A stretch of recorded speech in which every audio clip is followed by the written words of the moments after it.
Okay, so the topic of Lagrange multipliers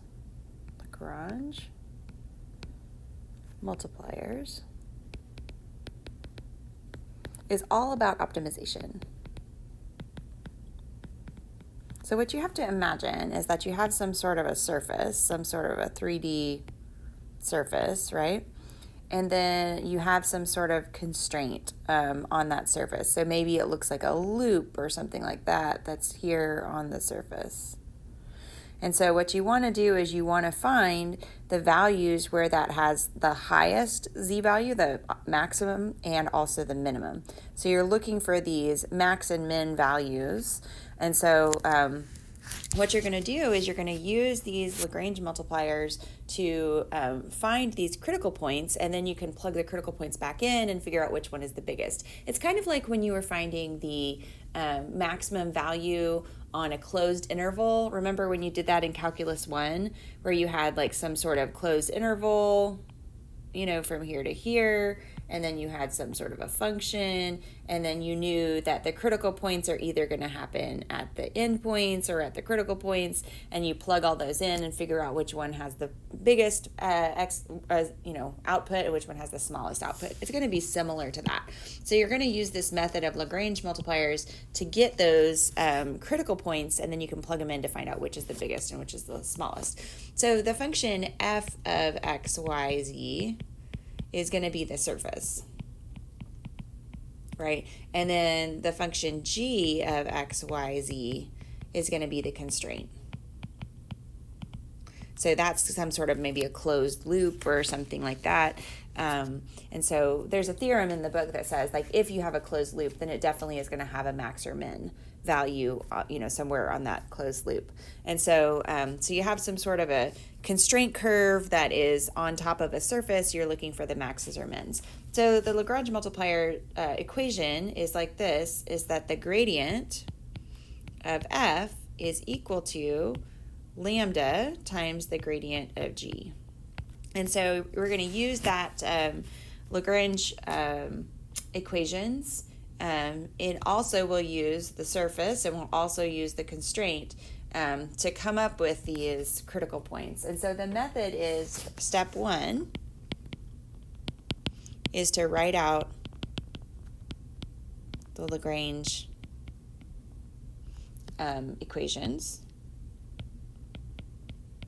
Step 2 is to solve for lambda in all of them.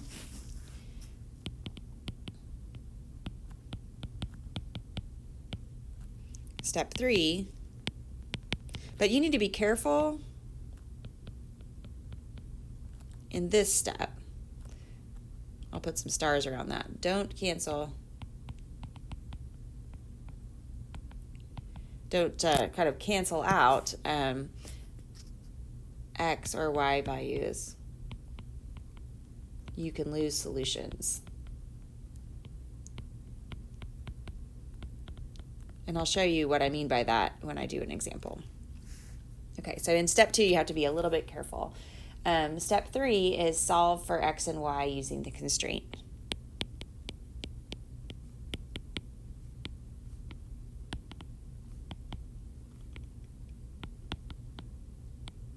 Okay, so let's do a quick example. So this, the surface is going to be f of x, y equals x squared plus y squared.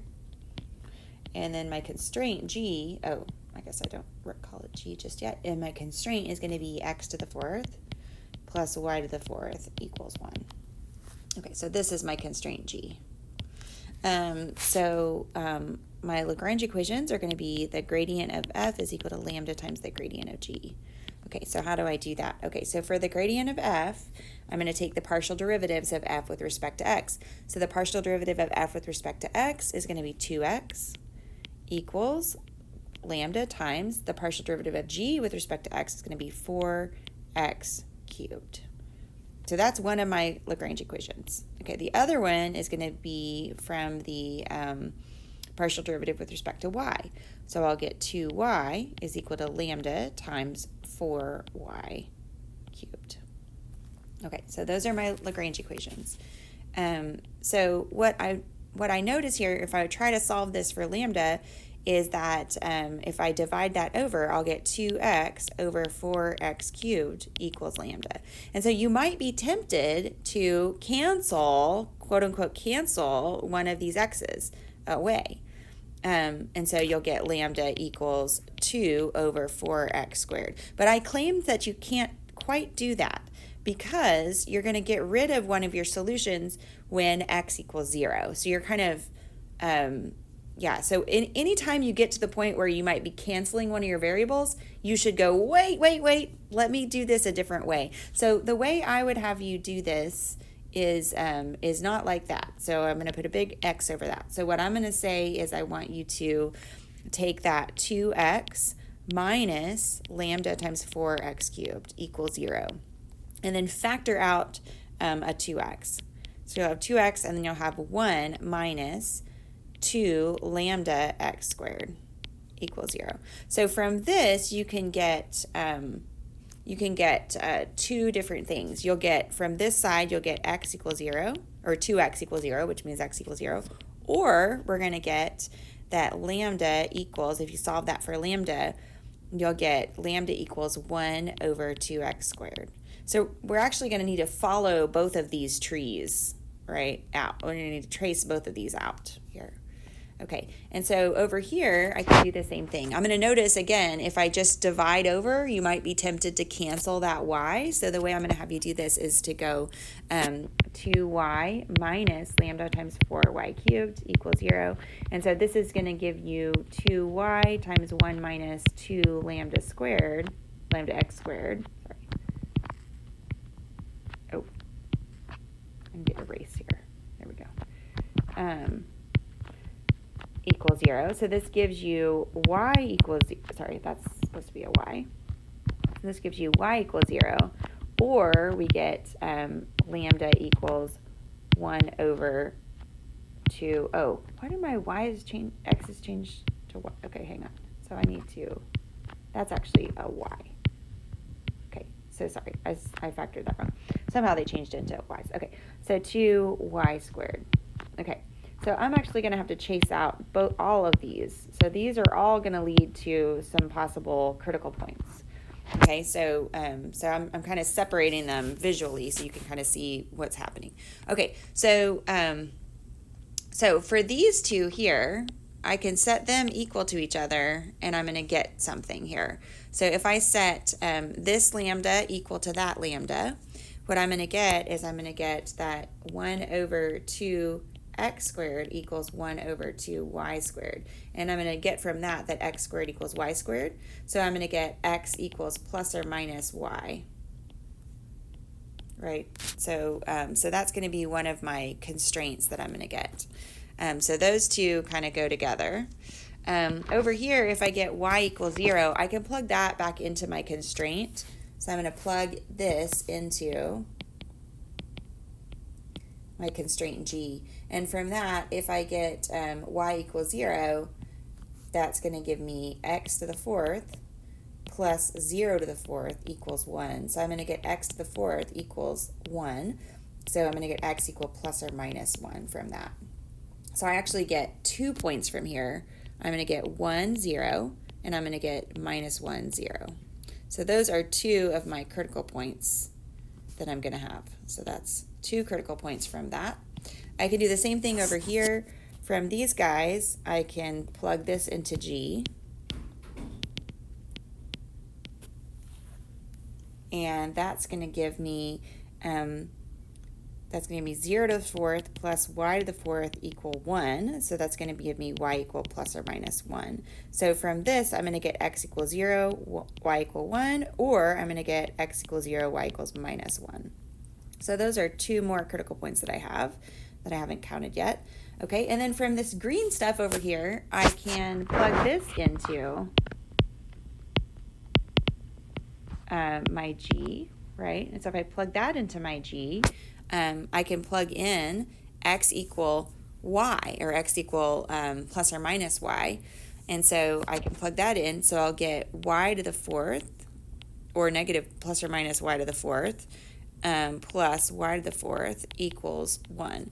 So that gives me 2y to the fourth equal 1. So I get y to the fourth equal 1/2. So I'm going to get from that y equal plus or minus the fourth root of 1/2. So 1/2 to the 1/4, or the fourth root of 1/2. So that's what I get for my y values. Now to get the corresponding x value from that, I can plug that back into my g and get the corresponding x value that goes with that. So that's going to give me, if I plug in that into my g, I'm going to get x equals, and it's going to end up being, well, I am going to have that x to the fourth plus y to the fourth equal 1. So I'm plugging that into g. So that's going to give me x to the fourth plus, and then I'll have this kind of like plus or minus 1/2 to the 1/4 to the fourth equals 1. So that's going to end up being 1/2. So I'm going to get x to the fourth equals 1/2. So x equal plus or minus 1/2 to the 1/4. So from that, I'm going to get, so from these guys here, this and this, I'm going to actually get 4 points. So I'm going to get, 1/2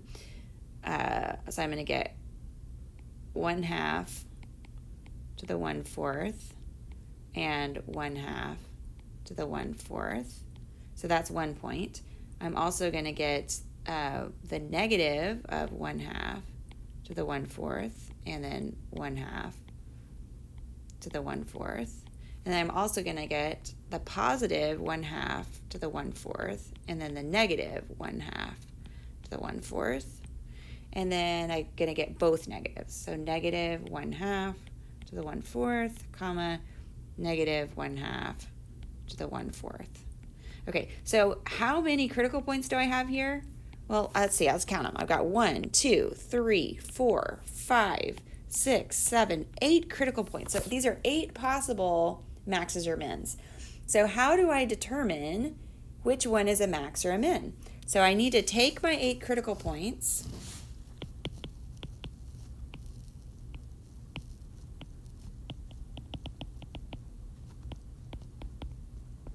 and I need to plug them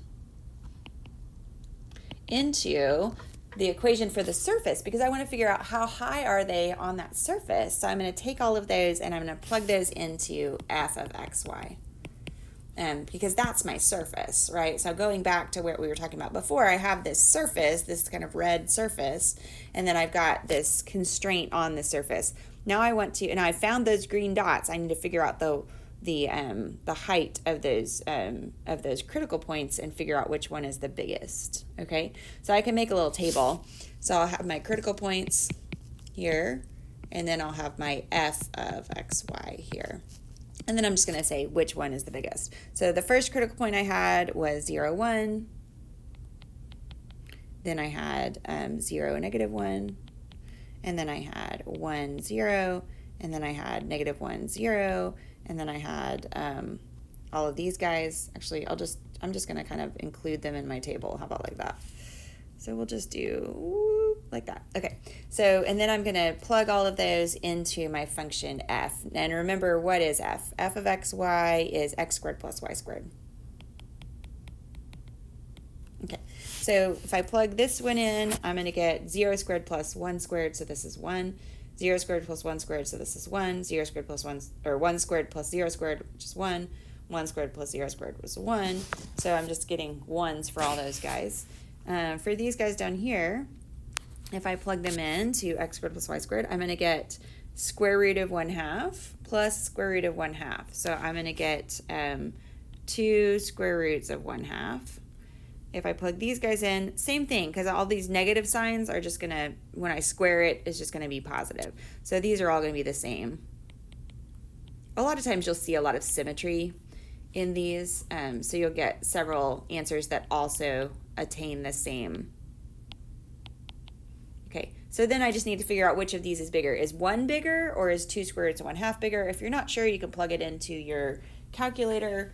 Actually, I don't know. So let's see. 2 times this square root of 0.5 gives me 1.41. Okay, so it's square root of 2. So that's equal to the square root of 2.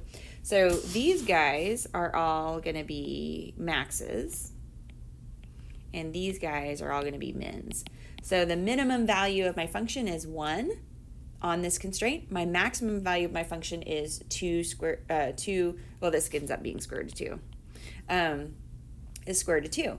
And so it attains that maximum value in 4 different places along that curve, and it attains that minimum value at 4 different places along that curve. And so that's the end of what we've got there. Okay, so we'll stop there.